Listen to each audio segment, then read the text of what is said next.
happy days bring in another moon, but oh, methinks how slow this old moon wanes.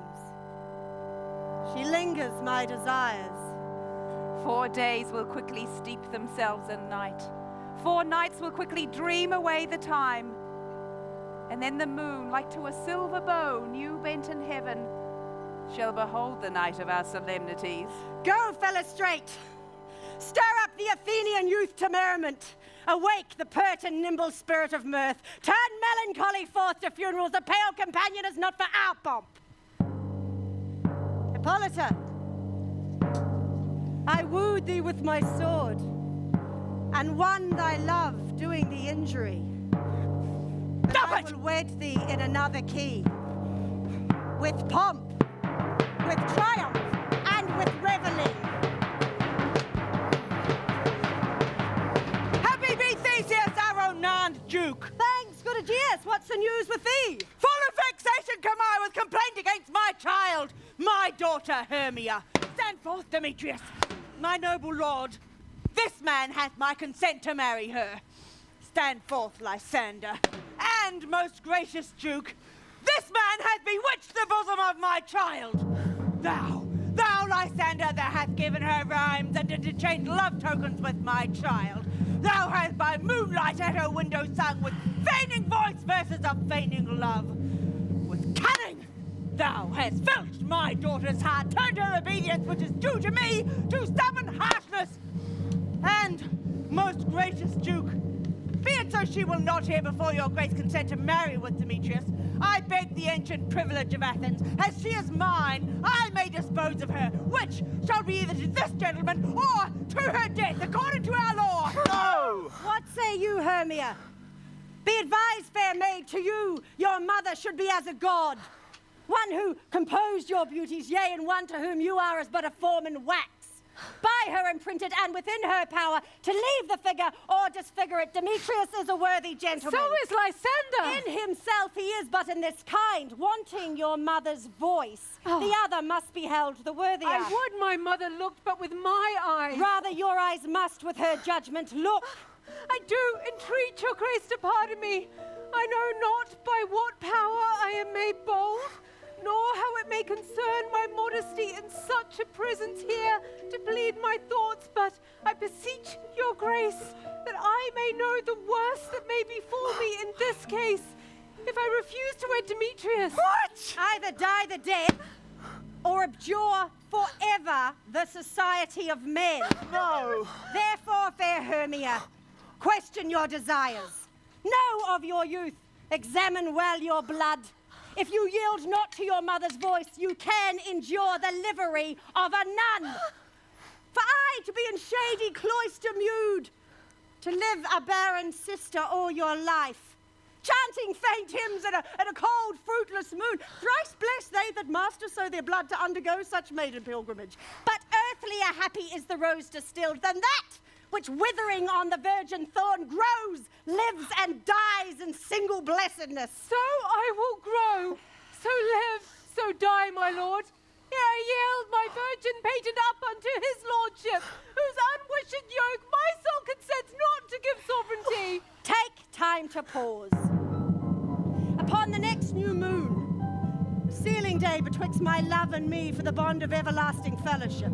Upon that day, prepare either to die for disobedience to your mother's will, or else wed Demetrius as he would, or on Diana's altar to protest for high austerity and single life. Relent, sweet Hermia, and Lysander, yield thy crazed title to my certain right. You have her mother's love, Demetrius. Let me have Hermia's. Do you marry her?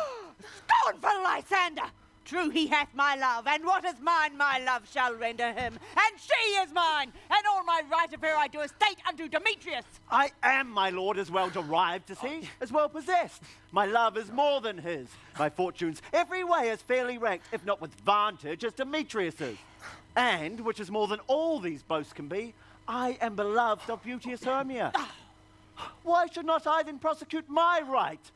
Demetrius, I'll avouch it to his head, made love to Neda's daughter, Helena, and won her soul. And she, sweet lady, dotes, devoutly dotes in idolatry upon this spotted and inconstant man. I must confess! I have heard so much, and with Demetrius thought to have spoke thereof. My mind being over full of self-affairs, my mind did lose it. Demetrius, come, and Egeus, come, you shall go with me. I have some private schooling for you both. And you, fair Hermia, look you to yield your fancies, to fix your fancies to your mother's will, or else the law of Athens yields you up, which by no means we may extenuate to death. To a vowed single life. Come, Hippolyta, what cheer, my loves.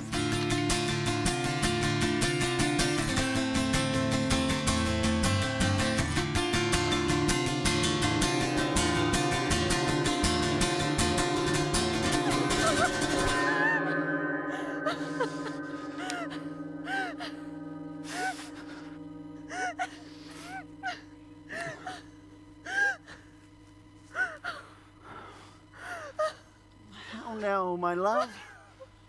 Why is your cheek so pale? How chance the roses they do fade so fast? Oh, belike for want of rain, which could well beteem them from the tempest of my eyes. My me. For aught that I could ever read, could ever hear by tale or history, the course of true love never did run smooth. But either it was different in blood, Oh, cross! Too high to be enthralled too low. or else misgraft in respect of years, Oh, spite! Too old to be engaged, too young. or else it stood upon the choice of friends. Oh, hell! To choose love by another's eyes? Or, if there were a sympathy in choice, war, death, or sickness did lay siege to it. And let us teach our trial patience, because it is a customary cross. A good persuasion. Therefore, hear me, Hermia. I have a widow aunt, a dowager of great revenue, and she hath no child. From Athens is her house remote 7 leagues, and she respects me as her only son. There, gentle Hermia, may I marry thee, and to that place the sharp Athenian law cannot pursue us. If thou lovest me, then steal forth in the woods, a league without the town, where I did meet thee once with Helena to do observance to a morn of May. There will I stay for thee. Oh, my good Lysander, I swear to thee by Cupid's strongest bow, by all the vows that ever men have spoke, in number more than ever woman broke, in that same place thou hast appointed me. Tomorrow truly I will meet with thee. Keep promise, love. Look, here comes Helena. Godspeed! Fair Helena! Whither away? Call you me fair? That fair again unsay. Demetrius loves your fair. Oh, happy fair. Your eyes are lodestars, and your tongue sweet air, more tunable than light to shepherd's ear, when wheat is green, when hawthorn buds appear. Sickness is catching. Oh, a favour so yours would I catch, fair Hermia, ere I go. My ear would catch your voice, my eye your eye. My tongue would catch your tongue, sweet to melody. Oh, the world mine, Demetrius being baited, the rest I'd give to be to you translated. Oh, teach me how you look, and with what art you sway the motion of Demetrius's heart. I frown upon him, yet he loves me still. Oh, that your frowns could teach my smiles such skill. I give him curses, yet he gives me love. Oh, that my prayers could such affection move. The more I hate, the more he follows me. The more I love, the more he hateth Oh, me. Helena, his folly is no fault of mine. None but your beauty. But that fault were mine. Take comfort. He shall no more see my face. Lysander and myself shall fly this place. Helen, to you our minds we will unfold. Tomorrow night, through Athens' gates have we devised to steal. And in the wood, where often you and I upon faint primrose beds were wont to lie, emptying our bosoms of their counsel sweet, there my Lysander and myself shall meet, and thence from Athens turn away our eyes to seek new friends and stranger companies. Farewell, sweet playfellow. Pray thou for us, and good luck grant thee thy Demetrius. Keep word, my love. We must starve our side from lovers' food till morrow deep midnight. I will. My Hermia. Helena, adieu. As you on him, Demetrius dote on you. How happy some or other some can be. Through Athens, I am thought as fair as she. But what of that? Demetrius thinks not so. He will not know at all, but he do know. And as he errs, doting on Hermia's eyes, so I, admiring of his qualities. Things base and vile, holding no quantity, love can transpose to form and dignity. Love looks not with the eyes, but with the mind, and therefore is the winged Cupid painted blind. For ere Demetrius looked on Hermia's eyne, he hailed down oaths that he was only mine. And when these oaths some heat from Hermia felt, so he dissolved, and showers of oaths did melt. I will go tell him of fair Hermia's flight, and to the woods will he tomorrow night pursue her. And for this intelligence, if I have thanks, it is a dear expense. But herein mean I to enrich my pain, to have his sight thither and back again.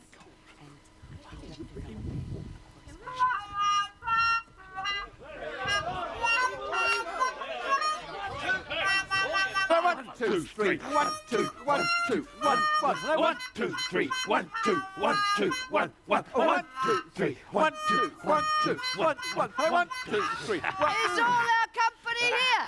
You're best to call them generally, man by man, according to the script. Okay. Here is the scroll with every man's name who's thought fit through all Athens to play an hour interlude before the Duke and the Duchess on his wedding day at night. First, good Peter Quince, say what the play treats on, then call forth the names of the actors, and so grow to a point. That's a good idea. Yeah, good thinking. Mary, our play is the most lamentable comedy and most cruel death of Pyramus and Thisbe. A very good piece of work, I can assure you, and a merry. Now, good Peter Quince, call forth the actors, masters, spread yourselves. Right, yeah, yep. Answer as I call you.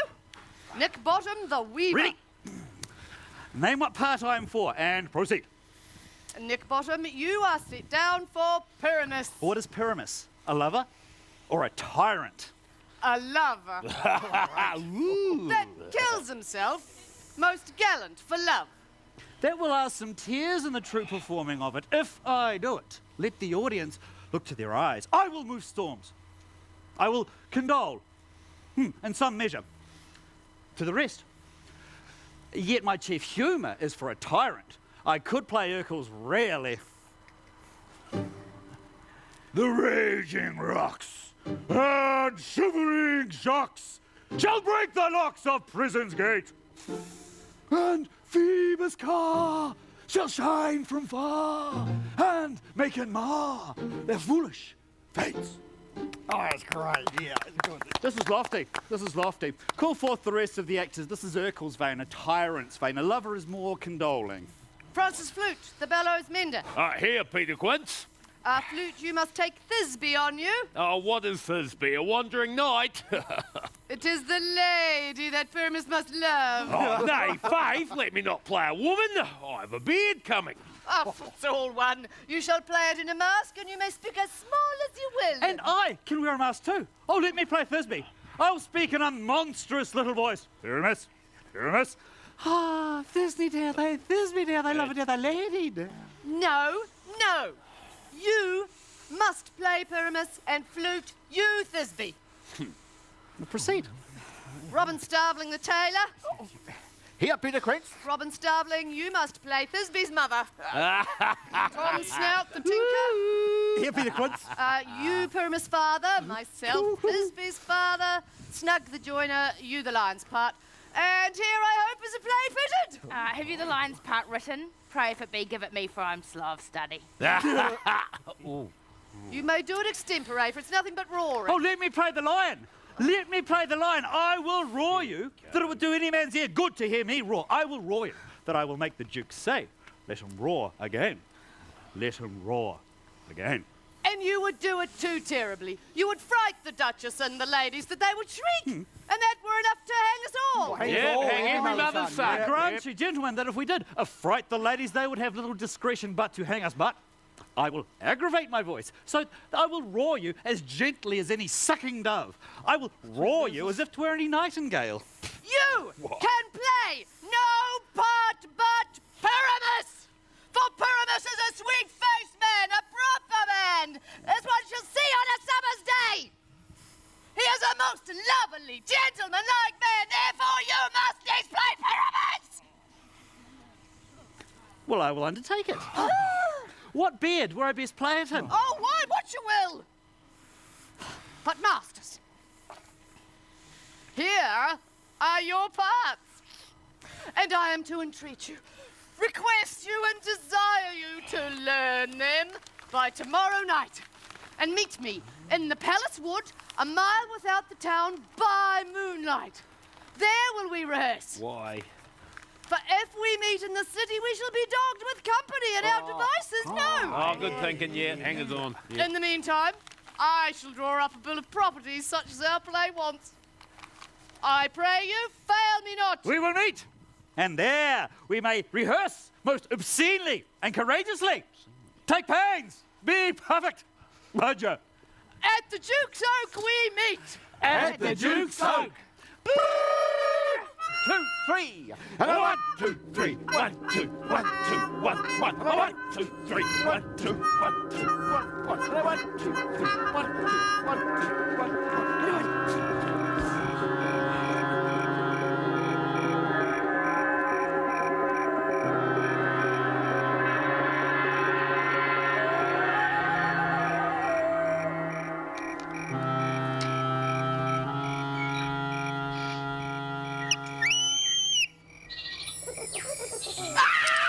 How now, fairy? Whither wander you? Hey? Hey? Hey? Boo! Ow! The king doth keep his revels here tonight. Take heed the queen come not within his sight. For Oberon is passing fell and wroth, because she is a return and hath a lovely boy stolen from an Indian king. She never had so sweet a trade. And jealous Oberon would have that loved child, knight of his train, to trace the forest wild. But she perforce withholds that loved boy, crowns him with flowers, and makes him all her joy. And now they never meet in grove or green, by fountain clear or spangled starlight sheen. Oh, but they do square that all their elves for fair creep into acorn cups and hide them there.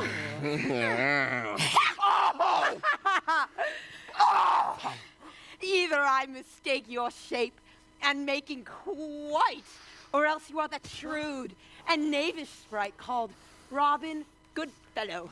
Are not you he who frights the maidens of the villagery? Those who hobgoblin call you, and oh, sweet Puck, you do their work, and they shall have good luck. Are not you he? That's me just all right, fairy. I am that merry wonder of the night. I jest to Oberon and make him smile when I a fat bean-fed horse beguile. Better room, fairy. Here comes Oberon. And here my mistress.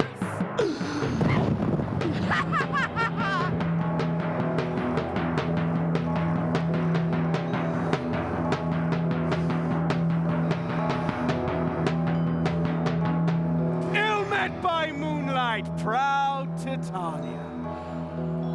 Jealous Oberon. Jealous!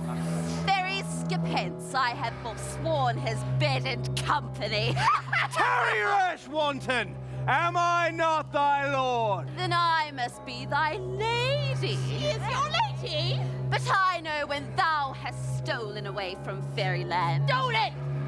And in the shape of Corin sat all day, playing on pipes of corn and versing love to amorous Philida. You did that? Why art thou here? Why? Come from the farthest tip of India, but that, forsooth, your bouncing Amazon, your buskinged mistress, and warrior love to Theseus must be wedded. And you come to give their bed joy and prosperity. How canst thou thus for shame, Titania, glance at my credit with Hippolyta, knowing I know thy love to Theseus? Oh! Didst thou not lead him through the glimmering night from Perigenia, whom he ravished, and make him with fair Egil break his faith with Ariadne and Antiopa? And Antiopa! Oh, these are the forgeries of jealousy. And never since the middle summer spring met we on a hill, in dale, forest, or mead, by paved fountain or by rushy brook, or in the beached margin of the sea, to dance our ringlets to the whistling wind. But with thy brawls thou hast disturbed our sport. The seasons alter, the spring, the summer, the childing autumn, angry winter change their wonted liveries. And the mazed world by their increase now knows not which is which. And this same progeny of evils comes from our debate, from our dissension. We are their parents and originals. Do you amend it then? It lies in you. Why should Titania cross her Oberon? I do but beg a little changeling boy to be my henchman. Set your heart at rest. The fairyland buys not the child of me. His mother was a votaress in my order, and in the spiced Indian air by night, full often hath she gossiped by my side. But she, being mortal, of that boy did die. And for her sake do I rear up her boy, and for her sake I will not part with him. How long within this wood intend you stay? Oh, perchance until after Theseus' wedding day. If you will patiently dance in our round and join our moonlight revels, come with us. If not, spare me and I will shun your haunts. Give me the boy, and I will go with you. Not for thy fairy kingdom. Fairies away! We shall chow downright if I longer stay. I will go thy way! Thou shalt not from this grove till I torment thee for this injury!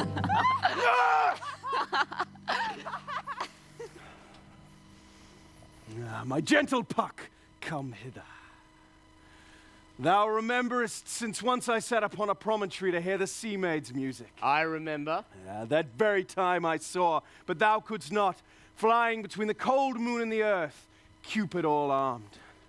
A certain aim he took at a fair vestal throned by the west, and loosed his love shaft smartly from his bow as it should pierce 100,000 hearts.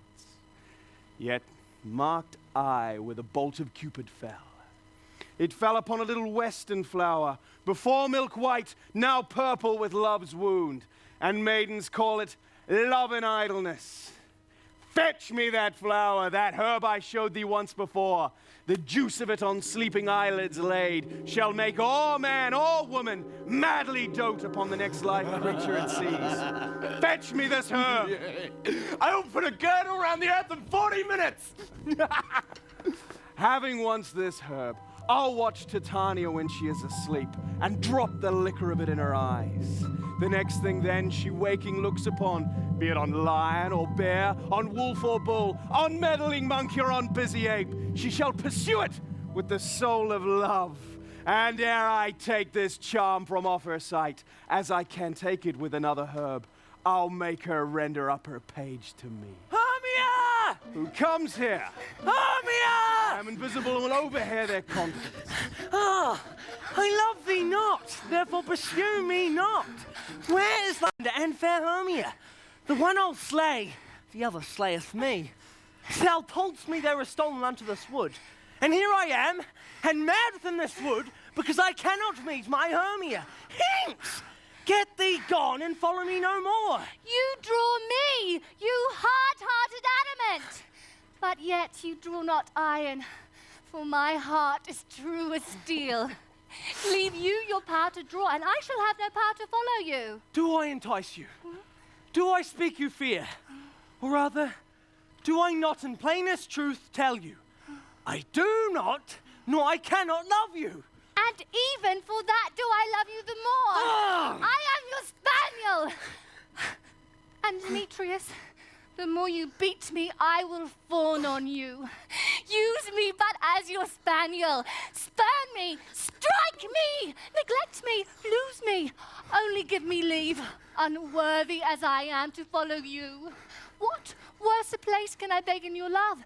And yet a place of high respect with me, than to be used as you use your dog. Tempt not too much the hatred of my spirit, for I am sick when I do look on thee. And I am sick when I look not on you. Oh, you do impede your modesty too much.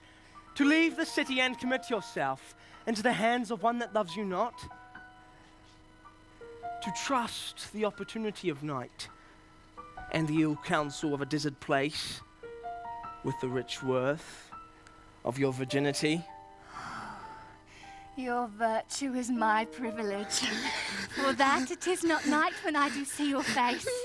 Therefore I think I am not in the night. Nor doth this wood lack worlds of company. For you and my respect are all the world. And how can it be said I am alone when all the world is here to look on me? I'll run from thee, and hide me in the brakes, and leave thee to the mercy of wild beasts. Oh, the wildest hath not such a heart as you. I will not stay thy questions. Let me go. Or, if thou follow me, do not believe, but I shall do thee mischief in the woods. I in the temple, the town, the field. You do me mischief. Fie, Demetrius! Your wrongs do set a scandal on my sex. We cannot fight for love as men may do. We should be wooed, and were not made to woo.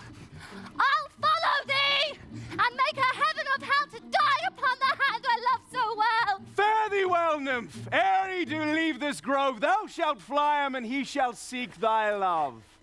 Hast thou the flower there? Ah, welcome, wanderer. Aye, there it is. I pray thee, give it me.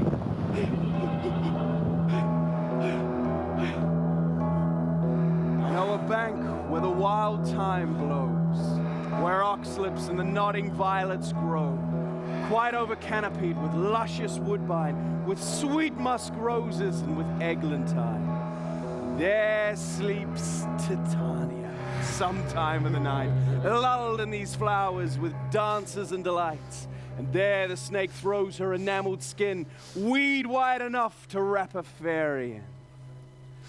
And with the juice of this, I'll streak her eyes and make her full of hateful fantasies. Take thou some of it and seek through this grove. A sweet Athenian lady is in love with a disdainful youth. Anoint his eyes, but do it so when the next thing he espies may be the lady. Thou shalt know the man by the Athenian garments he hath on. Effect it with some care that he may prove more fond of her than she upon her love.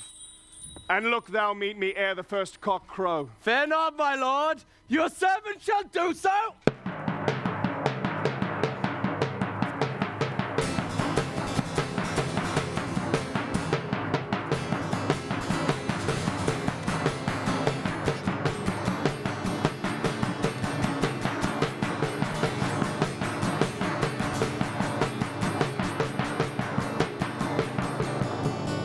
Sing me now asleep.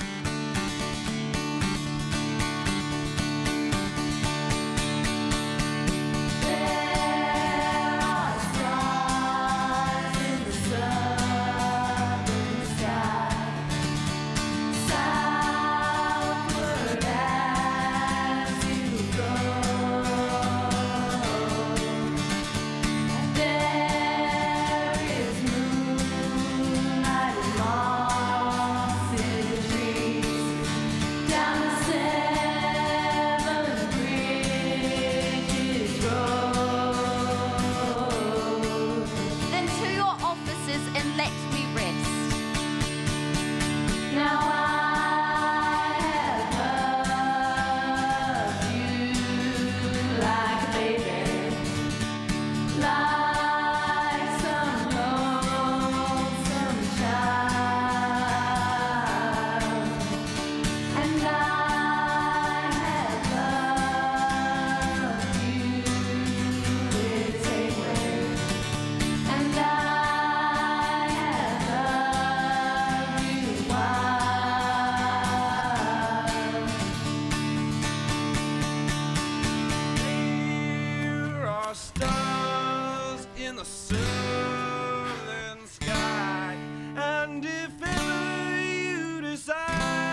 seest when thou dost wake, do it for thy true love take. Love and languish for his sake, be it ounce or cat or bear, part or boar with bristled hair. In thy eye that shall appear when thou wakest, it is thy dear. Wake when some vile thing is near.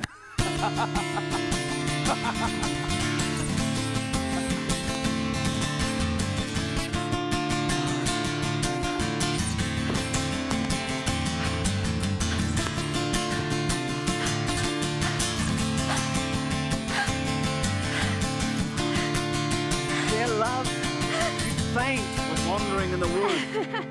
And to speak truth, I forgot our way. Well, rest us, Hermia, if you think it good, and tarry for the comfort of the day. Be it so, Lysander. Find you out of bed, for I upon this bank will rest my head.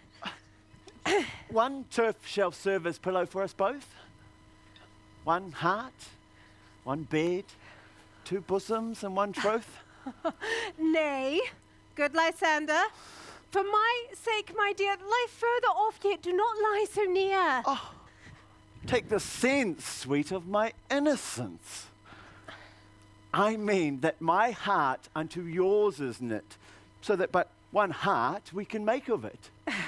Two bosoms interchained with an oath, so then two bosoms and a single troth.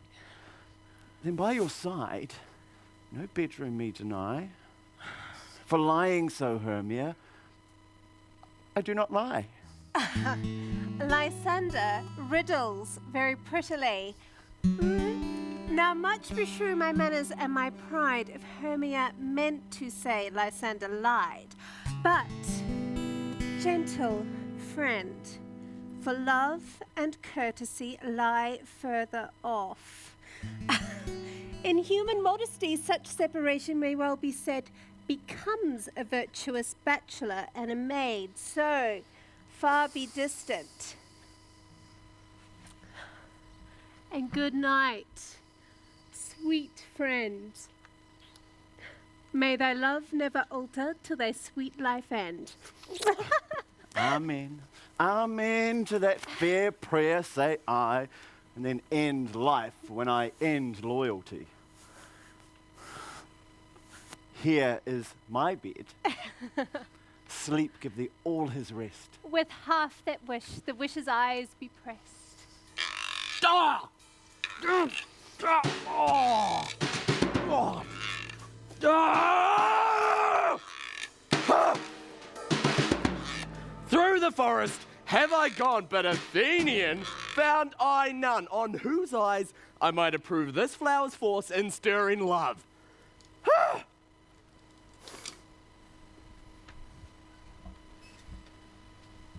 Night and silence.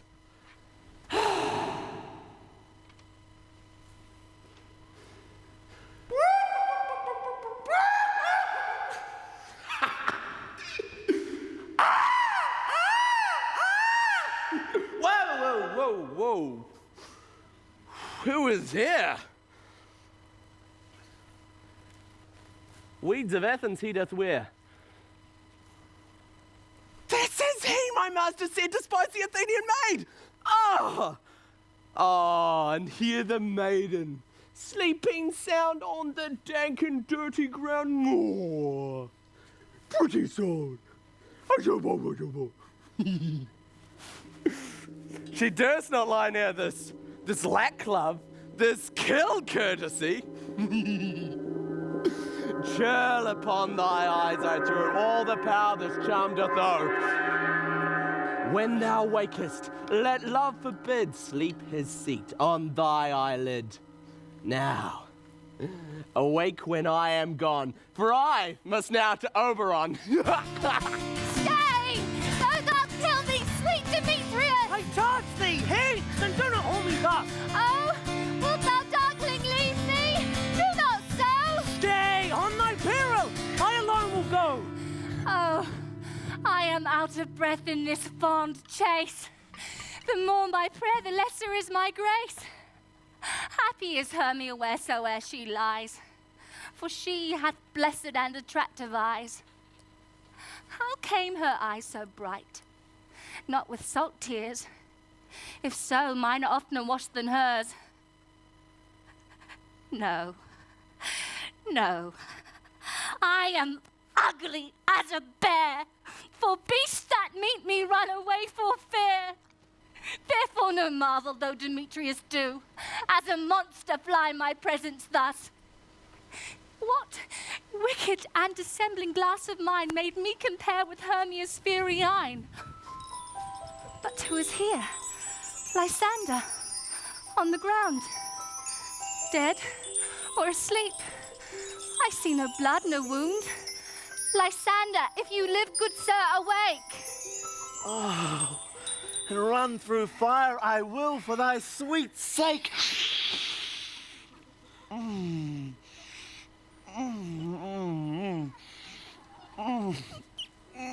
Oh, transparent Helena.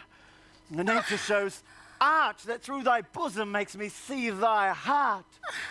Where is Demetrius? Oh, how fit a word is that vile name to perish on my sword. Do not say so, Lysander, say not so. What though he loves your Hermia, Lord? What though? Yet Hermia still loves you, then be content. Content with Hermia? No, I do repent the tedious minutes I with her have spent. Not Hermia, but Helena I love. Who will not change a raven for a dove? The will of man is by his reason swayed, and reason says you are the worthier maid. Things growing are not ripe until their season, so I, being young, till now ripe not to reason, and touching now the point of human skill, reason becomes the marshal to my will, and leads me to your eyes, where I o'erlook love's stories, written in love's richest book. Wherefore was I to this keen mockery born? When at your hands did I deserve this scorn? Is it not enough? Is it not enough, young man, that I did never know, nor never can deserve a sweet look from Demetrius's eye? But you must flout my insufficiency. But I... Good troth, you do me wrong. Nay. Good sooth, you do. In such disdainful manner me to woo. But fare ye well. Perforce, I must confess, I thought you, Lord, of more true gentleness. Oh, that a lady of one man refused should of another therefore be abused. Oh! Oh! She sees not Hermia. Hermia, sleep thou there, and never mayst thou come Lysander near. For, as a surfeit of the sweetest things, the deepest loathing to the stomach brings. Or as the heresies that men do leave are hated most of those they did deceive, so thou, my surfeit and my heresy, of all be hated, but the most of me. And all my powers address your love and might to honor Helen and to be her knight. Help me! Lysander, help me! Do thy best to pluck this crawling serpent from my breast. I me! Oh, for pity! What dream was here? Look how I do quake with fear. Methought a serpent ate my heart away, and you sat smiling at his cruel prey. Lysander! What? Removed? Lysander? Lord? What? Out of hearing? Gone? No sound? No word? Alack! Where are you? Speak! And if you hear, speak of our loves! I almost swoon with fear. No? And I perceive you are not nigh. Either death or you I'll find immediately. Lysander! And 1, 2, 3, 1, 2, 1, 2, 1, 1, 1, 2, 3, 1, 2, 1, 2, 1, 1, 1, 2, 3, 1, 2, 1, 2, 1, 1, 1, 2, 3, 1, 2, 1, 2, 1, 1. Are we all met? Oh, good. But here is a marvellous convenient place for our rehearsal. Peter Quince, What sayest thou, Bully Bottom? there are things in this comedy of Pyramus and Thisbe that will never please. First, Pyramus draws his sword to kill himself, which the ladies will never abide. How answer you that? I think we should leave the killing out when all is done. Not a whit. I have a device that will make all well. Write me a prologue and let the prologue seem to say we will do no harm with our swords. And that Pyramus is not killed indeed. And for the more better assurance, tell them that I, Pyramus, am not Pyramus, but Bottom, the weaver. This will put them out of their fear. Well, we shall have such a prologue. And it shall be written in 8 and 6. No. Let it be 2 more. Let it be written in 8 and 8. And will not the ladies be afeard of the lion? I fear it, I promise you. Masters, you ought to look to yourselves. To bring in, God shield us, a lion amongst ladies is a dreadful thing. For there is no more fearsome wild fowl than your lion living, and we ought to look to it. Therefore, another prologue must tell that he is not a lion. No, you must name his name, and half his face must be seen through the lion's mask, and he must speak through it, saying thus, or to the same effect. Masters, no, ladies. Dearest ladies, I would wish you, or I would entreat you, or I would request you not to fear, not to tremble, my life for yours.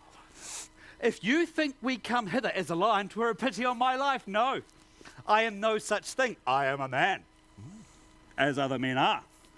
Then let him name his name, and tell him plainly that he is Snug the Joiner. Snug the Joiner. Well, it shall be so. But there is 2 hard things. That is, to bring the moonlight into the chamber, for you know Pyramus and Thisbe meet by moonlight.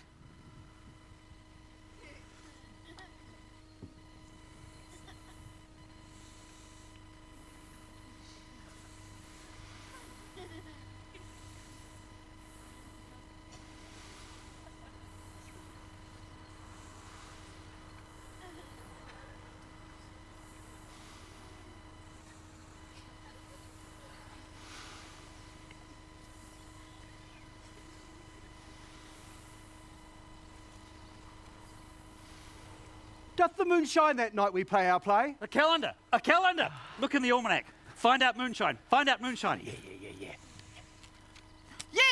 Yes, it doth shine that night. Why? Then you may leave a casement of the great chamber window open, and there may the moon shine in at the casement. Aye, or else one must come in with a bush of thorns and a lantern and say that he comes to disfigure or to present the person of moonshine.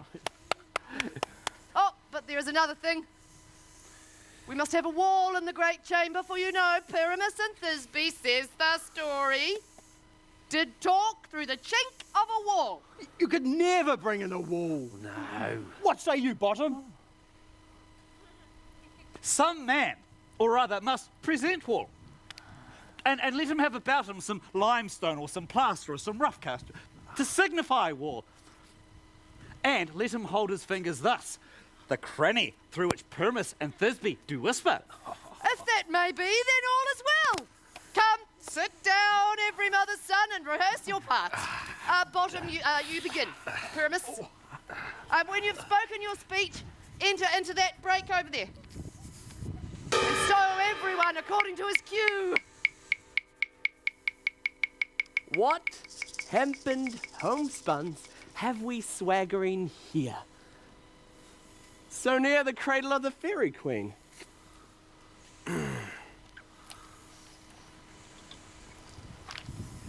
What?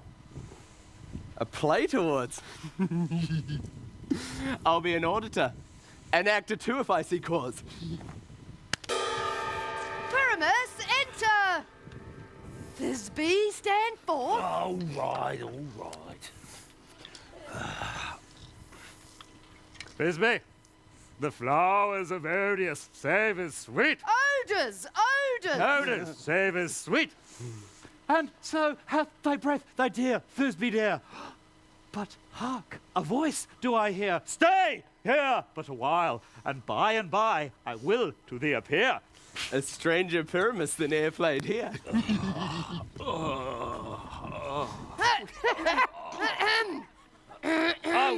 Must I speak now? Aye, marry, must you? All right. And you must realise he goes but to see a noise that he has heard, and is to come again. Right. Most radiant Pyramus, most lily white of hue, of colour like the red rose on triumphant briar, most frisky juvenile and each most lovely Jew, as true as the truest horse that yet would never tire. I will meet thee, Pyramus, at Ninny's tomb. Ninny's tomb, man. But why, you speak all your part at once. You don't speak that yet. That you answer to Pyramus. You speak all your part at once, cues and all. Pyramus, enter. Your cue is past. It is never tire. Oh. As truest horse that yet would never tire. If I were there, Thisbe, I were only thine. Oh, monstrous! Oh, strange! We are haunted prey masters, fly masters! Oh, I'll follow. I'll lead you about a round, through bog, through bush, through brake, through briar. Sometimes a horse I'll be, sometimes a hound, a hog, a hen and bear, sometimes a fire.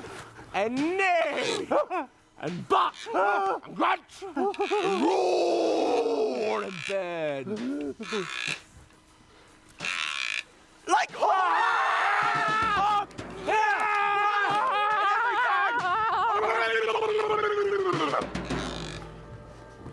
Why do they run away? This is knavery of them, to make me afeard. Changed! What do I see on me? What do you see? Do you see an ass's head of your own, do you? Bless thee, bottom! Bless thee! Thou art translated!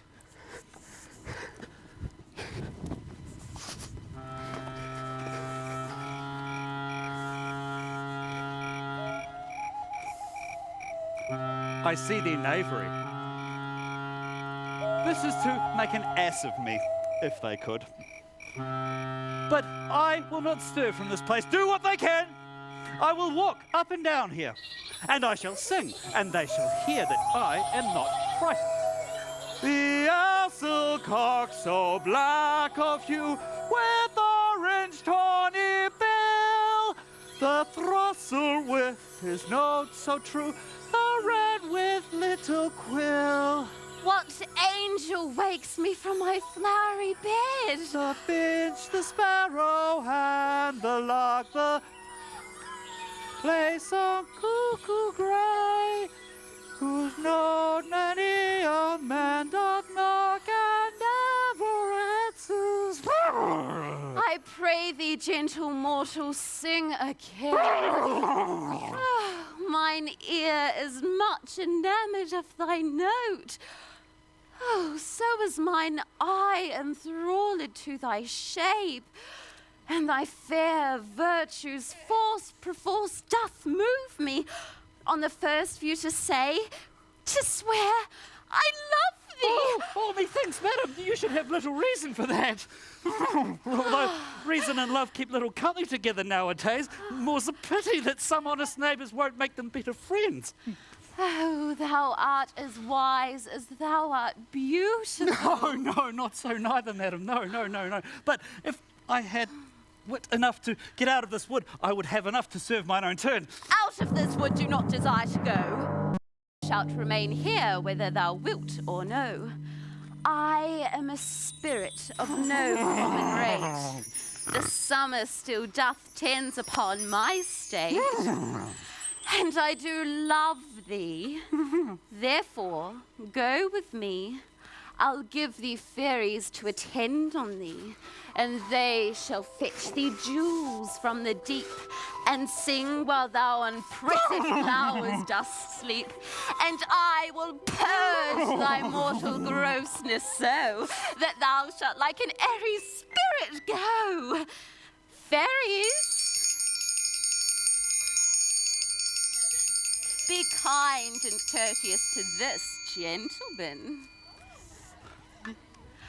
Hop in his walks and gambol in his eyes. Feed him with apricots and dewberries, with purple grapes and green figs, and mulberries. The honey bags steal from the humble bees, and for night tapers crop their waxen thighs and light them at the fiery glowworm's eyes. To have my love to bed and to arise. Methinks I should be gone. Oh, no, stay with me. Come, wait upon him, lead him to my bower. The moon, methinks, looks with a watery eye, and when she weeps every little flower, lamenting some force of chastity. Tie up my love's tongue, bring him silently. Titania be awaked. Then what it was that next came in her eye, which she must dote on in extremity. Here comes my messenger. How now, mad spirit? What night rule now about this haunted grove? My mistress, with a monster, is in love!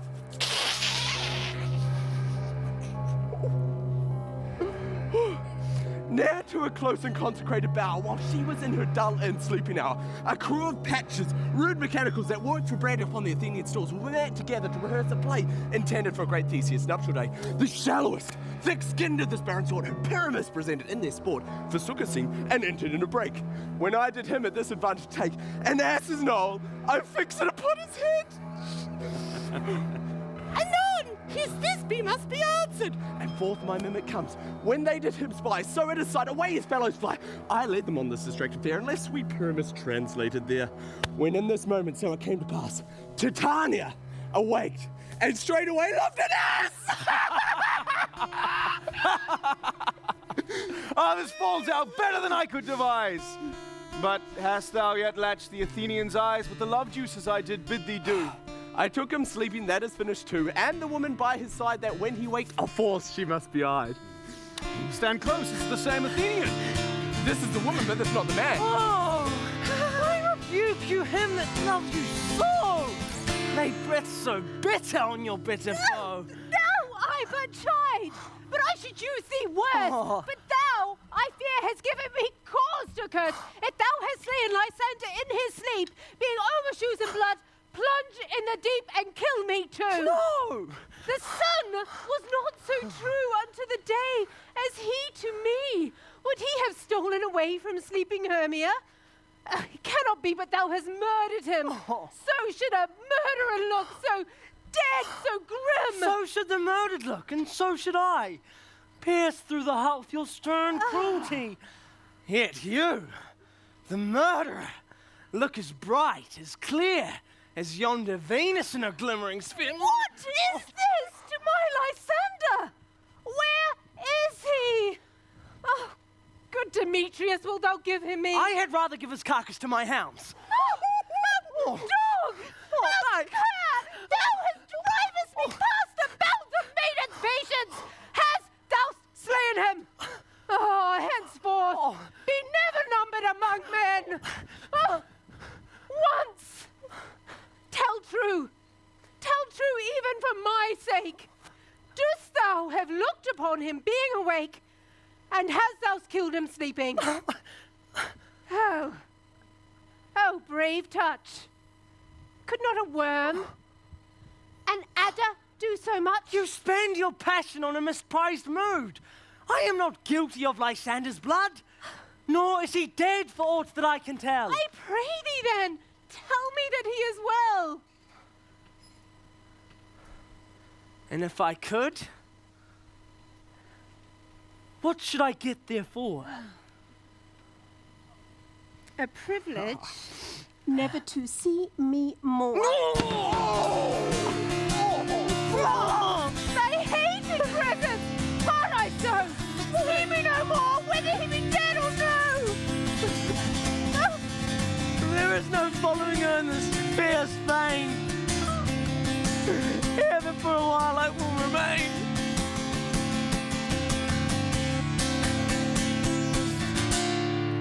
What hast thou done?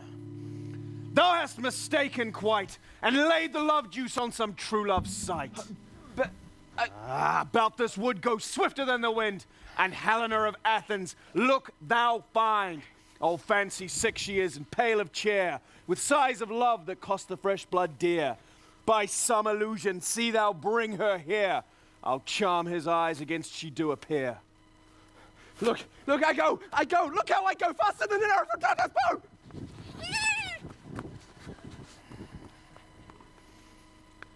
Flower of this purple dye, hit with Cupid's archery, sink an apple of his eye. When his love he doth espy, let her shine as gloriously as the Venus of the sky.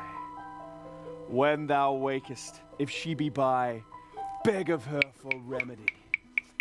Captain of the fair bed, Helena is here at hand, and the youth mistook by me, pleading for a lover's fee. Shall we, therefore, in pageancy, Lord, what fools these models be? Stand aside. The noise they make will cause Demetrius to awake. Then two at once, woo-woo, one! This must needs be sport alone! And those things that do best please me, that perform preposterously. Why should you think that I should woo in scorn? Oh, scorn and derision never come in tears. Look, when I vow, I weep. And vows so born in their nativity, all truth appears. How can these things in me seem scorn to you, bearing the badge of faith to prove them true? You do advance your cunning more and more, when truth kills truth. Oh, devilish holy fray! These vows are Hermia's. Will you give her all? I had no judgment when to her I swore. Nor none in my mind, now you give her all. Demetrius loves her, and he loves not you. Oh, Helena! Goddess, nymph, perfect, divine. To what my love shall I compare thine eye? Crystal as muddy. Oh, how ripe and show thy lips. Those kissing cherries tempt and grow. Oh, let me kiss this princess of pure white, the seal of bliss. Oh! Oh! Oh! Oh! Oh! Go spite! Oh, hell! I see you all are bent to set against me for your merriment. No! If you were civil and knew courtesy, you would not do me thus much injury. Can you not hate me, no. as I know you do?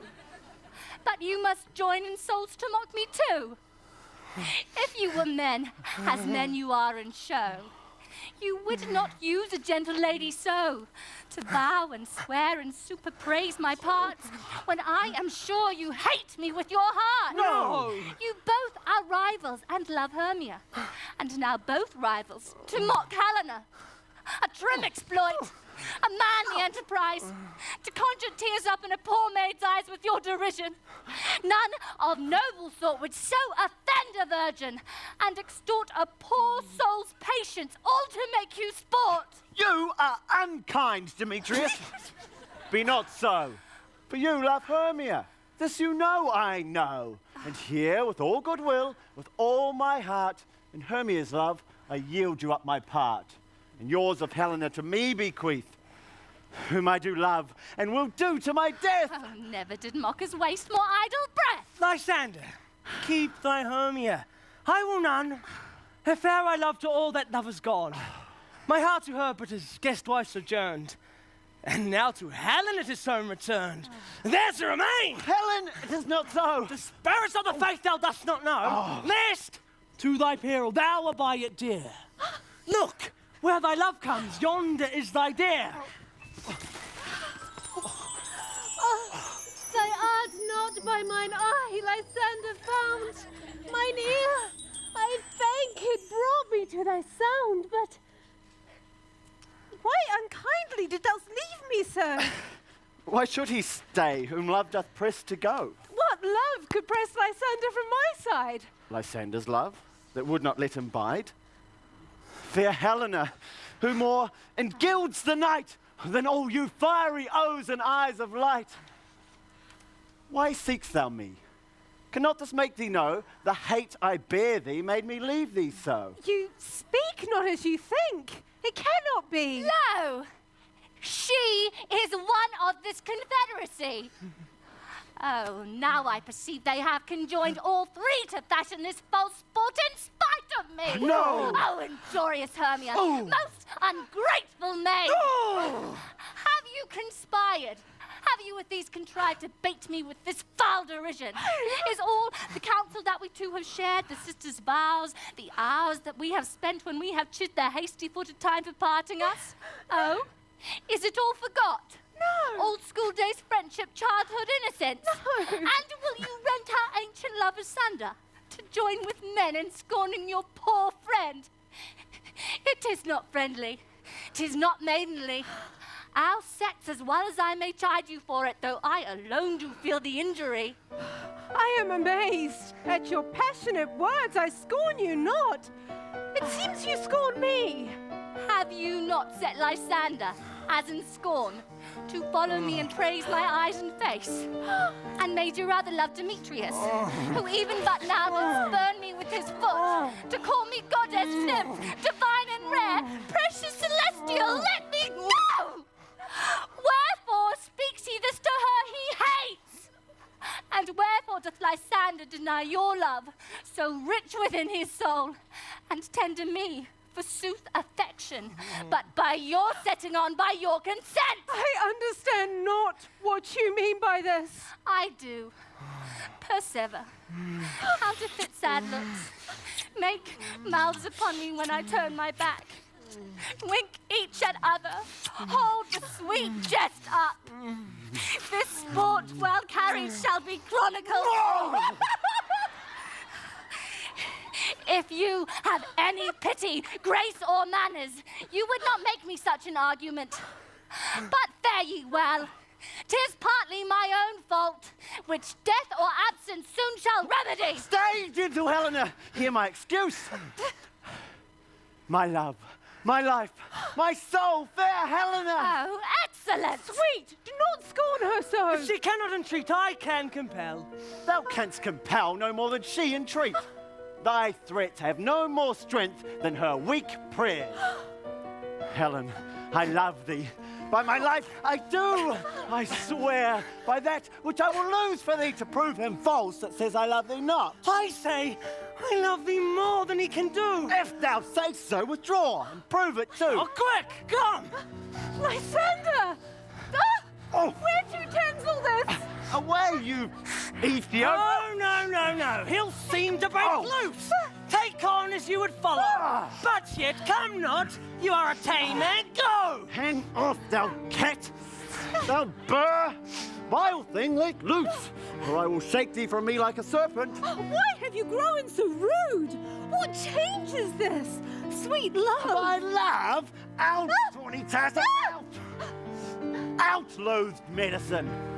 Hated potion, hence! You do not jest? Yes, sooth, and so do you. Demetrius, I'll keep my word with thee. Oh, I would. I had your bond. If I perceive a weak bond holds you, I'll not trust your word. What?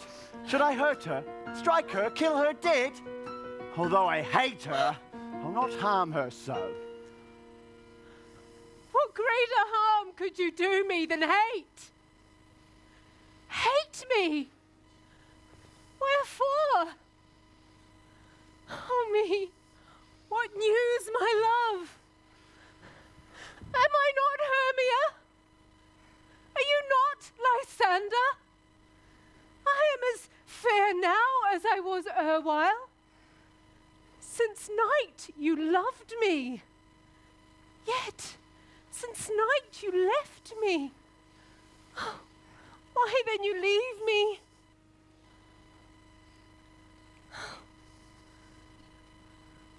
Gods forbid. In earnest, shall I say? I, by my life, and never did desire to see thee more. Therefore, be out of hope, of question, of doubt. Look at me. Be certain, nothing truer, 'tis no jest that I do hate thee and love Helena. Oh, me.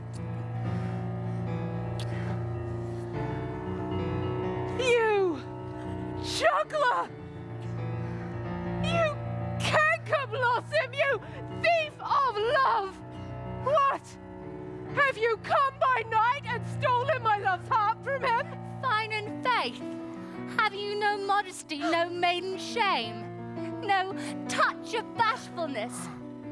What? Will you tear impatient answers from my gentle tongue? Fie, fie, you counterfeit, you puppet, you! Puppet! Why so? Oh, that way goes the game. I now perceive she hath made compare between our statures. She hath urged her height, and with her personage, her tall personage, her height, forsooth she hath prevailed with him. What? Are you growing so high in his esteem because I am so dwarfish and so low? How low am I, thou painted maypole? Oh! Speak! How low am I? I am not yet so low, but that my nails can reach into thine eyes. Oh, I pray you, though you mock me, gentlemen, let her not hurt me. I was never good! I have no gift at all in truishness. I am a right maid for my cowardice. Let her not strike me! Oh, you perhaps may think because she is something lower than myself that I can match her. Lower! Hark again! Good Hermia, do not be so bitter with me. I evermore did love you, Hermia. And now, so you will let me quiet go. To Athens will I bear my folly back and follow you no further. Wait! Let me go! You see how simple and how fond I am. Why?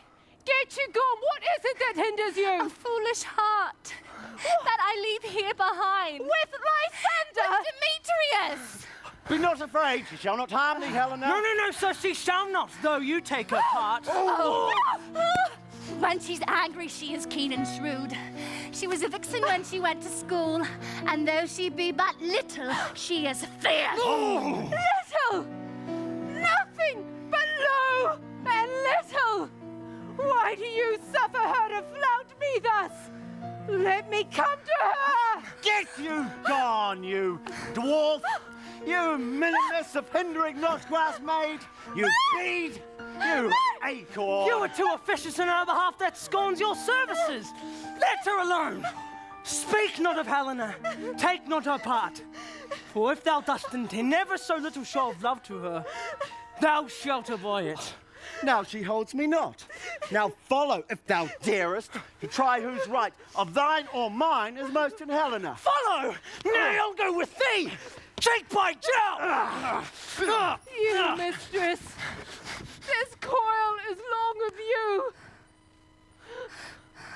Oh, nay, go not back. I will not trust you. I no longer stay in your cursed company. Your hands and mine are quicker for a fray.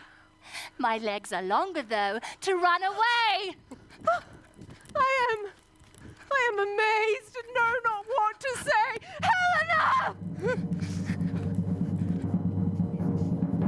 This is thy negligence! Still thou mistakest! Or else commits thy knaveries willfully. Believe me, King of Shadows, I mistook. Did not you tell me I should know the man by the Athenian garments he had on? And so far blameless proves my enterprise, that I have anointed an Athenian's eyes. And so far am I glad it so did sort. Is this their jangling? I esteem a sport. Come on.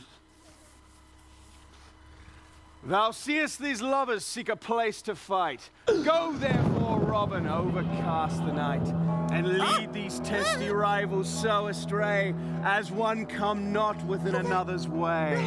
Then crush this herb until Lysander's eye, whose liquor hath this virtuous property, to take from thence all error with its might, and make his eyeballs roll with wonted sight.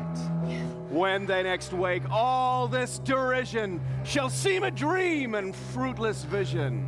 Whiles I in this affair do thee employ, I'll to my queen and beg her Indian boy, and then I will her charmed eye release from monster's view, and all things shall be peace. Make no delay, we may effect this business yet ere day. Fairy King, this must be done full fast as night swift dragons cut clouds.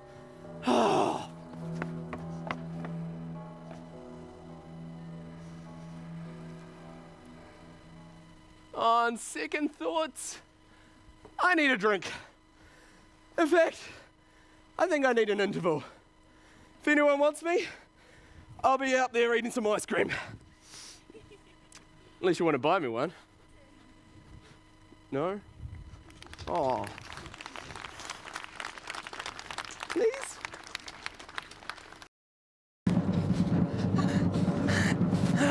Lysander! Lysander! Demetrius! Demetrius! Helena! Help! Up and down. Up and down. I will lead them up and down. I am a bearded field in town. Goblin, lead them up and down. Here comes one. Where art thou, proud Demetrius? Here, villain, drawn and ready. Where art thou? Speak thou now. Follow my voice to plainer ground. I will be with thee straight. Lysander! Speak again! Thou runaway? Thou coward? Art thou fled? Speak! In some bush? Where dost thou hide thy head? What, art thou bragging to the stars? Ah! Telling the bushes thou lookst for war but wilt not come? Ah! Come, recreant! Come, thou child! I'll whip thee with a rod! He is defiled that draws a sword on you! Ah! Ah! Yea, art thou there? Follow my voice, we'll try no manhood here! Ah! He goes before me and still dares me on. When I come where he calls, then he's gone. The villain is much lighter heeled than I. I followed fast. Faster he did fly. Had fallen am I in dark, uneven way. And here will rest me. Come, thou gentle day. For if but once thou show me thy grey light, I'll find Demetrius and revenge this spite. Ho, ho, ho! Coward, why comest thou not? Abide me if thou darest, for well I know thou runnest before me, shifting every place, and darest not stand, nor look me in the face. Where art thou now? Come hither, I am here. Nay then, thou mockst me. Thou shalt buy the steer, if ever I thy face by daylight see. Now go thy way. Blindness constraineth me to measure on my length in this cold bed. By day's approach, look to be visited. Oh, weary night! Oh, long and tedious night! Abate thy hour! Shine comforts from the east that I may back to Athens from daylight. By these that my poor company detest. And sleep, that sometimes shuts up sorrow's eye. Steal me a while from mine own company. Yet but three. Come one more, two of both kinds make up four. And here she comes, cursed and sad. Oh, Cupid is a knavish lad to make poor females mad. Never so weary, never so in woe, bedabbled with dew and dawn with briars. Oh, I can no further crawl, no further go. My legs cannot keep pace with my desires. Here, I will rest me to the break of day. Heaven's shield, Lysander, if they mean a fray. On the ground, sleep sound. I'll apply to your eye gentle lover's remedy. When thou wakest, thou takest true delight in the sight of thy former lady's eye. And the country proverb known, that every man should take his own, in their waking shall be shown. Jack shall have his Jill. Naught shall go ill, The man shall have his mare again, and all shall be well.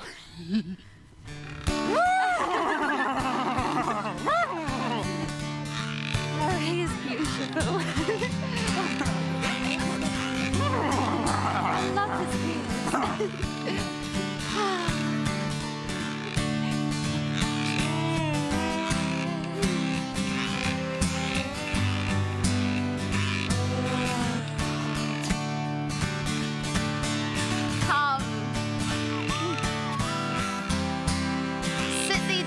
Upon this flowery bed, while I, thy amiable cheeks do coy, and stick musk roses in thy sleek smooth head, and kiss thy fair large ears, my gentle joy. What wilt thou hear some music, my sweet love? I have a reasonable good ear in music. Or say, sweet love, what thou desirest to eat. Oh, I could just munch your good dry oats. Oh. Well, I have a venturous fairy that shall go and seek the squirrel's hoard and fetch thee new nuts. No. I would rather just have a handful or two of dried peas. Oh, but still, I have an exposition of sleep upon me. Oh. Sleep thou, and I will wind thee in my arms. Fairies, be gone, and always be away.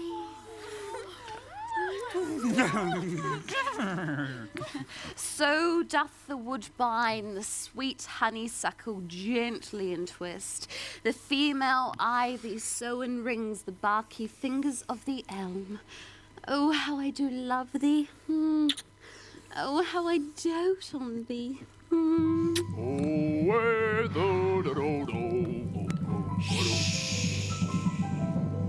Welcome, good Robin. Seest thou this sweet sight? Her dotage now I do begin to pity, for meeting her of late behind the wood, seeking sweet favors from this hateful fool. I did upbraid her and fall out with her, for she is hairy templed, then enrounded with a coronet of fresh and fragrant flowers. Oh! When I had at my pleasure taunted her, and she in mild terms begged my patience, I then did ask of her changeling child, which straight she gave me, and her fairy sent to bear him to my bower in fairyland. And now I have the boy. I will undo this hateful imperfection of her eyes. And gentle Puck, take this transformed scalp from off the head of this Athenian swain, that he awaking when the other do, may all to Athens back again repair, and think no more of this night's accidents, but as a fierce vexation of a dream. But first I will release the fairy queen. Beest thou wast wont to be, seest thou wast wont to see, Dian's bud o'er Cupid's flower hath such force and blessed power. Now, my Titania, wake you, my sweet queen! Oh, my Oberon!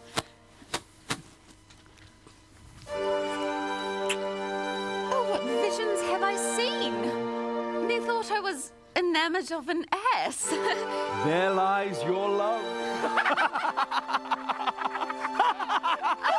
How came these things to pass? How mine eyes do loathe this visage now. Silence a while. Robin, take off this head. Titania, music call and strike more dead than common sleep of all these five the sense. Oh, music, ho! Music such as charmeth sleep. Come, my queen, take hands with me, and rock the ground whereon these sleepers be. Now thou and I are new in amity, and will tomorrow midnight solemnly dance in Duke Theseus' house triumphantly, and bless it to all fair prosperity. There shall the pairs of faithful lovers be wedded, with Theseus all in jollity. Fairy King attendant Mark, I do hear the morning lark. Silent, sad, trip we after the night's shade. We the globe can compass soon, swifter than the wandering moon. Come, my lord, and in our flight, tell me how it came this night that I, sleeping here, was found with these mortals on the ground.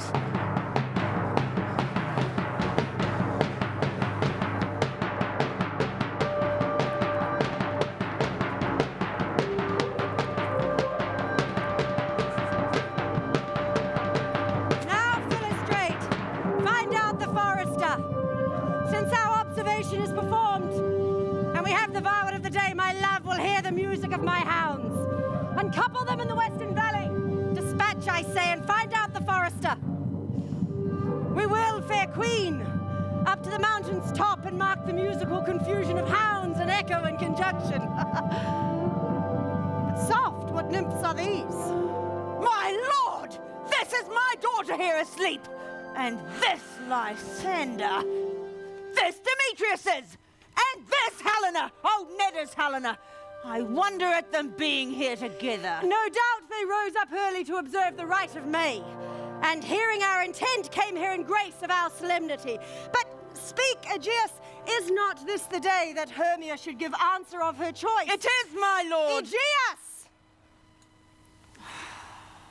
Good morrow, friends! St. Valentine is past. Pardon, my lord. I pray you all stand up. Now, I know you two are rival enemies. How comes this happy concord in the world that hatred is so far from jealousy?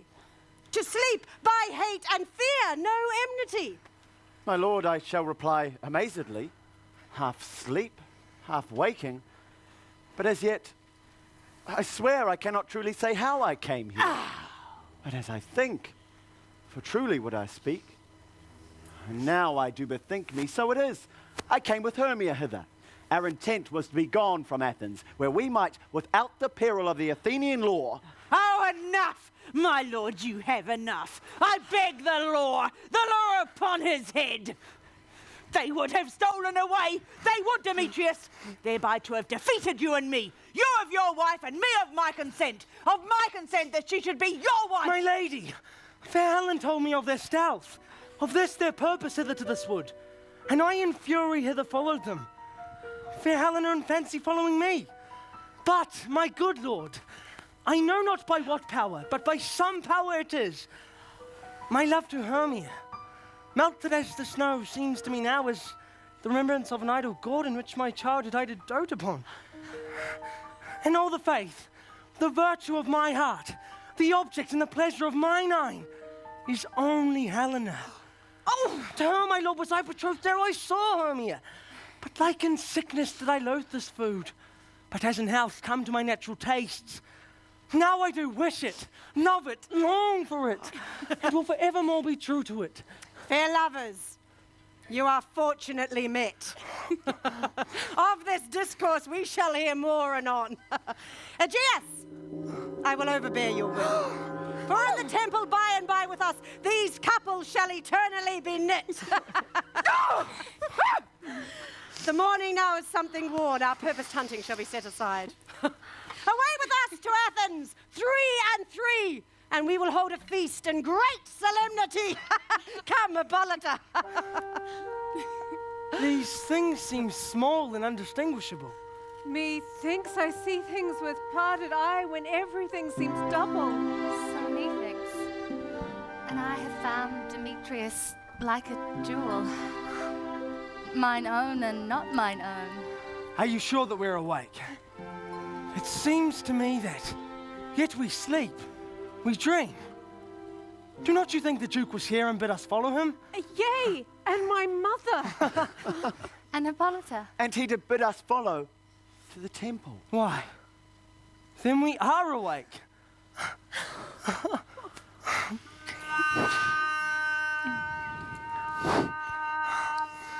Oi! Let's follow him. And when my cue comes, call me, and I will answer. My next is most fair Pyramus. Hey ho. Peter Quince, Flute, the bellows mender, Stout, Starveling, God's my life stolen, hence and left me here asleep.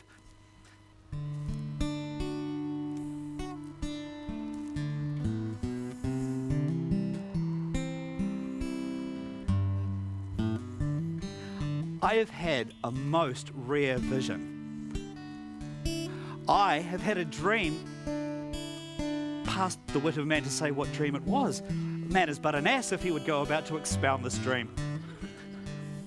Methought I was... No man can say what. Methought I had... But man is but a patch fool if he would go about to say what methought I had. The eye of man hath not heard, the ear of man hath not seen, his hand to taste, his tongue to conceive, nor his heart to report what dream this was. I will get Peter Quince to write me a dream about this, ballad about this dream. It shall be called Bottom's Dream, for it hath no bottom. And I shall sing it in the latter part of a play before the Duke. Perchance, to make it the more gracious, I will sing it at her death. It's unbelievable. I don't know where he is. 1, 2, 3. 1, 2, 1, 2, 1, 1, 2, 3. 1, 2, 1, 2, 1, 1, 2, 3. 1, 2, 1, 2, 1, 1, 2, 3. 1, 2, 1, 2, 1, 1. Just stop! Have you sent to Bottom's house? Has he come home yet? He cannot be heard of. Out of doubt he is transported. If he comes not, the play is marred. It goes not forward, doth it? It is not possible. You have not a man in all Athens able to discharge Pyramus but he. No, he is simply the best wit of any handicraft man in Athens. Yea. Oh. And the best person too. And is a very paramour for a sweet voice. No, you must say paragon. A paramour is, God bless us, a thing of naught. Masters! Oh, Snuggy! Masters! Masters! What news? The Duke is coming from the temple, and there's 2 or 3 more lords and ladies married.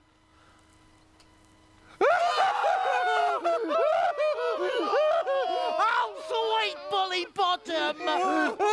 Where are these lads? Where are these hearts?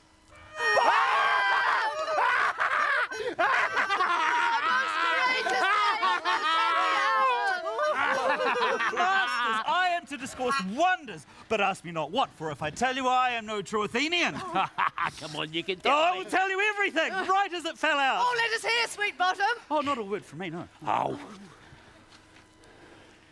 All that I will tell you is that the Duke hath dined. Get your apparel together, new strings to your beds, new ribbons to your pumps, meet presently at the palace. Every man look o'er his part, for the short and the long is... Our players prefer!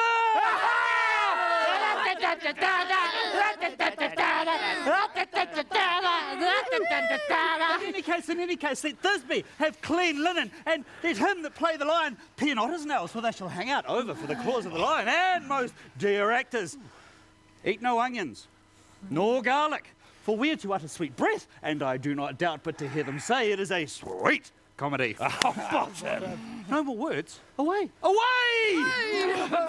3. Hi. Thanks for coming. Good to see you. Hi. You okay? Thanks for coming. We're so happy.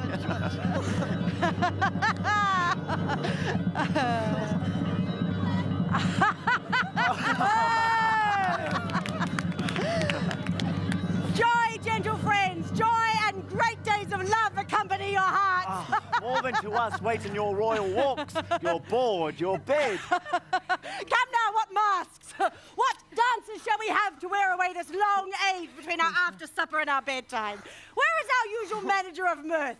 What revels are at hand? Is there no play to ease the anguish of a torturing hour? Philostrate! My lord! Say, what abridgment have you for us this evening? What masks? what music! How shall we beguile this lazy time if not with some delight?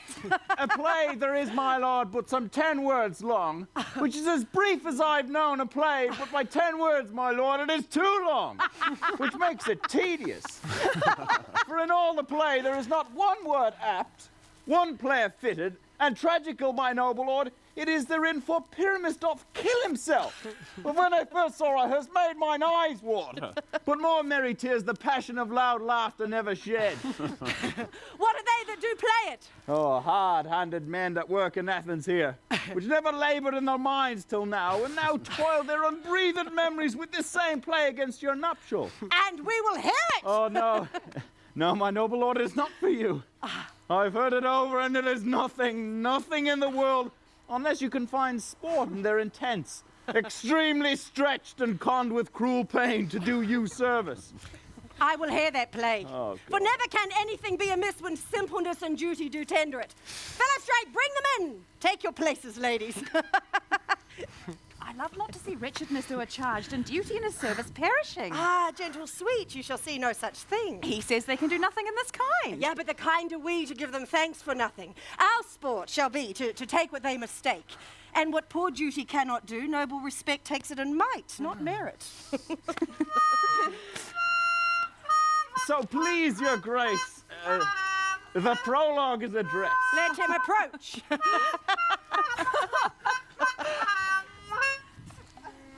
If we offend, it is with our goodwill that you should think we come not to offend, but with goodwill. To show our simple skill, that is the true beginning of our end. Consider then we come but in despite. We do not come as minding to contest you. Our true intent is all for your delight. We are not here. That you should here repent you. The actors are at hand. And by their show, you shall know all that you are like to know. This fellow doth not stand on point. He hath written his prologue like a rough colt. He knows not the stop. A good moral, my lord. It is not enough to speak, but to speak true. Indeed, he has played on his prologue like a child on a recorder, a sound, but not in government. Yes, his speech was like a tangled chain. I mean, nothing impaired, but all disorder. Who is next?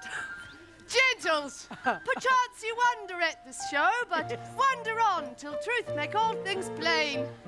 This man is Pyramus, if you will know. This beauteous lady, Thisbe is for certain. This man with lime and rough cast doth present Wall.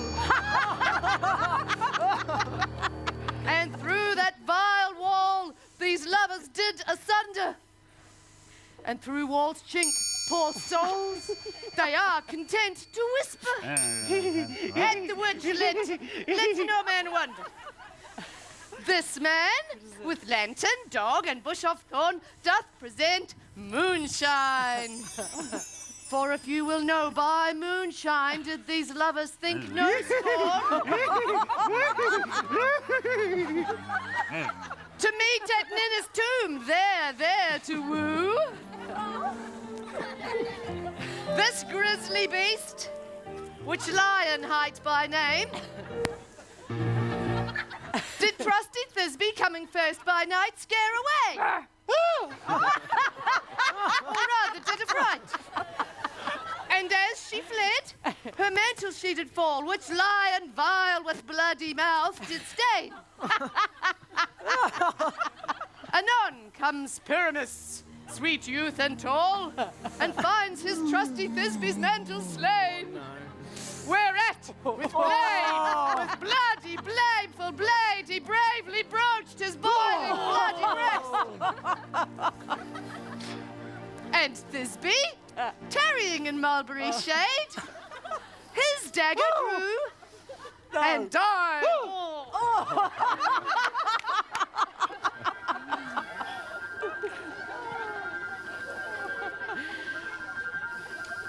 For all the rest, let Lion, moonshine, wall, and lovers twain at large discourse. while here they do remain. I wonder if lion beaters speak. No wonder, my lord, one lion may when many asses do. And this same interlude it doth befall that I once now by name present a wall.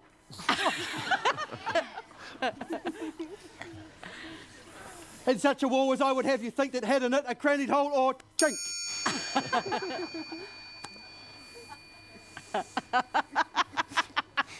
Through which the lovers Pyramus and Thisbe did whisper often very secretly. This loam, this rough cast, this stone doth show that I am that same wall. The truth is so. And this the cranny is, right and sinister, through which the fearful lovers are to whisper. Would you desire Lyman here to speak better? It is the wittiest petition that ever I heard discourse, my lord. Well, Pyramus draws near the wall. Silence, silence. Oh, grim looks night. Oh, night of hue so black. Oh, night, whichever art when day is not. Oh, night, alack, alack, alack. I fear my Thisbe's promise is forgot. And thou, O wall, O sweet, O lovely wall, that stands between her father's ground and mine, thou, O wall, O sweet and lovely wall, show me thy chink to blink through with mine eye. Thanks, courteous wall. Jove shield thee well for this.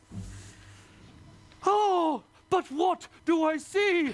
No Thisbe do I see. Oh, wicked wall, through whom I see no bliss. Cursed be thy stones for thus deceiving me. The wall, methinks. Being sensible should curse again. No. In truth, sir, he should not. Deceiving me is Thisbe's cue.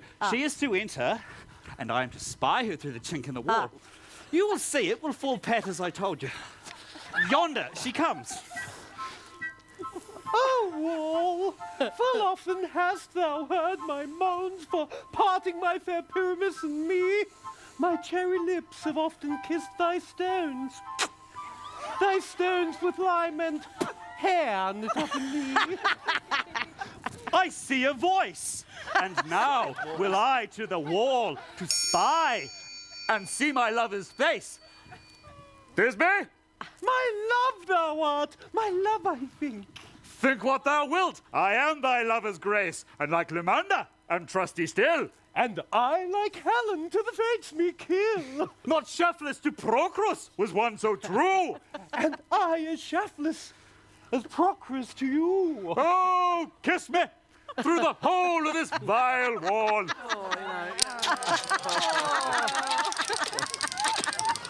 I kiss the wall's hole, not your lips at all. Wouldst thou at Nanny's tomb meet me straight away? Tide life, tide death, I come without delay.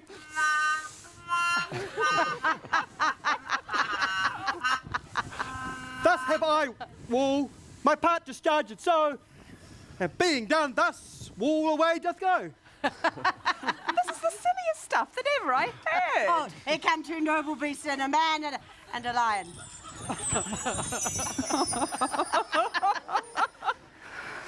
You ladies, you, whose gentle hearts do fear the smallest monstrous mouse that creeps on floor. May now perchance both quake and tremble here, when lion, rough and wildest rage doth roar. Rah! Rah! Then know that I, one snug the joiner am, a lion foul nor else no lion's dam.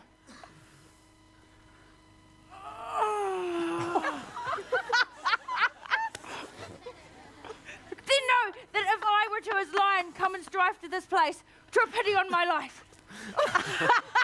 A very noble beast of a good conscience. The very best of the beast, my lord, that e'er I saw. This lantern doth the horned moon present. He should have worn the horns on his head. He is no crescent, and his horns are invisible within the circumference. This lantern doth the horned moon present. Myself, the man in the moon, doth Now seem to that is the worst error of all the rest.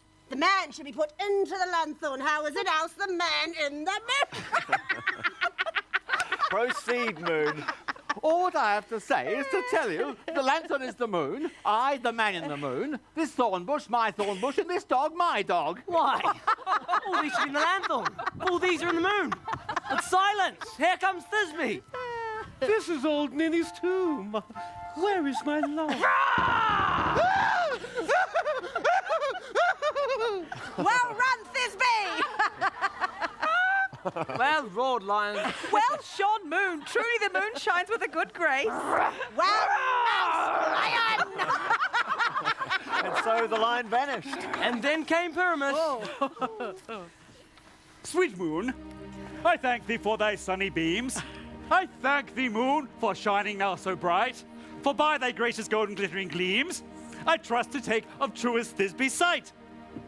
But stay, oh spite, but mark, poor knight, what dreadful dole is here? Eyes, do you see? How can it be?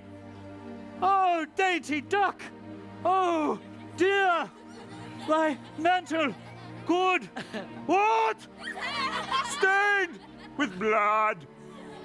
Approach, ye furies fell! Oh, fates, come, come! Cut thread and thrum! Quail, crush, conclude, and quench! What is this? Oh, wherefore nature didst thou lions frame, since lion vile hath here deflowered, my dear? That is, no, that was the sweetest dear, that loved, that looked, that liked, that lived with cheer. Come, tears, confound. Out! Sword and wound, the pap of Pyramus. Aye, the left pap, where heart doth hop. Thus die I. Thus! Thus! Thus! Now am I dead. Now am I fled. My soul is in the sky. Tongue, lose thy light, moon. Take thy flight. Moon, take thy flight. Now, die. Die. Die. Die.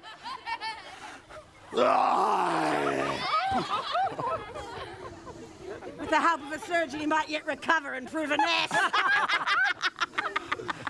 Perchance Moonshine is gone before Thisbe comes back and finds her lover. She finds him by starlight. Look, here she comes, and her passion ends the play. Asleep, my love. What? Dead, my dove! Oh, Pyramus, arise! Speak, speak! Quite dumb. Dead? Dead! A tomb must cover your sweet eyes! These lily lips, this cherry nose, these yellow cowslip cheeks are gone! Oh, love of make-mold! His eyes were green as leeks! Oh, sisters three, come to me, with hands as pale as milk. Lay them in gore, for you have sure, with shears, his thread of silk. Tongue, not a word. Come, trusty sword. Oh, no. Come, blade, my breast imbrue. Oh! And farewell, friends. Thus Thisbe ends. Adieu, adieu, adieu. Moonshine and Lion are left to bury the dead. Aye, and Bull too. No, I assure you. The wall is down that kept part of their fathers. Would it please you to see the epilogue? No, epilogue. I pray you, for your play needs no excuse. Never excuse, for when the players are all dead, there needs none to be blamed.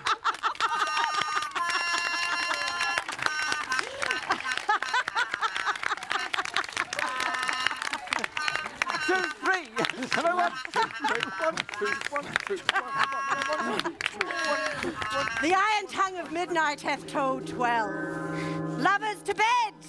'Tis almost fairy time. I fear we shall oversleep the coming morn. Sweet friends to bed! A fortnight hold we this solemnity with nightly revels and new jollity!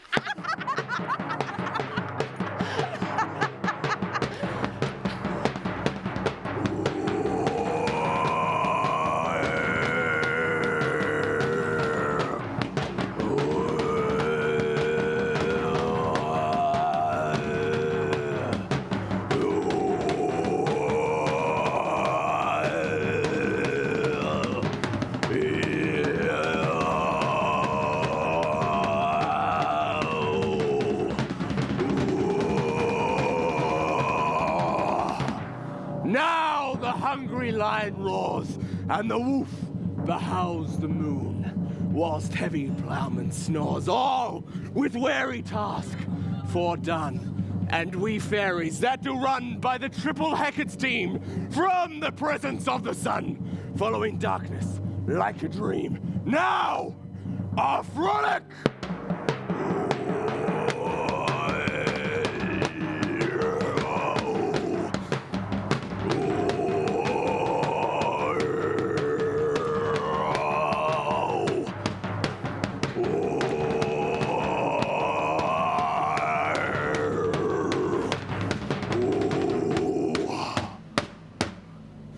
Not a mouse shall disturb this hallowed house. I am sent with broom before to sweep the dust behind the door. Now until the break of day, through this house each fairy stray. To the best bride bed will we, which by us shall blessed be. Every fairy take his gate, and each several chamber bless. Trip away, make no stay, meet us all by break of day.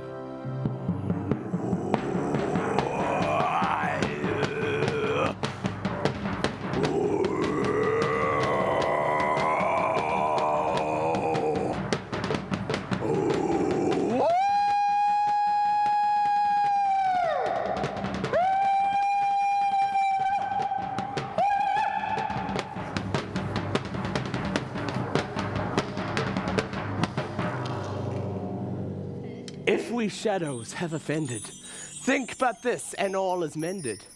That you have but slumbered here while these visions did appear, and these weak and idle themes no more yielding, but a dream. And, as I am an honest puck, if we have unearned luck now to escape the serpent's tongue, we will make amends ere long, else the puck a liar call. So good night unto you all. Give me your hands if we be friends, and Robin shall restore amends.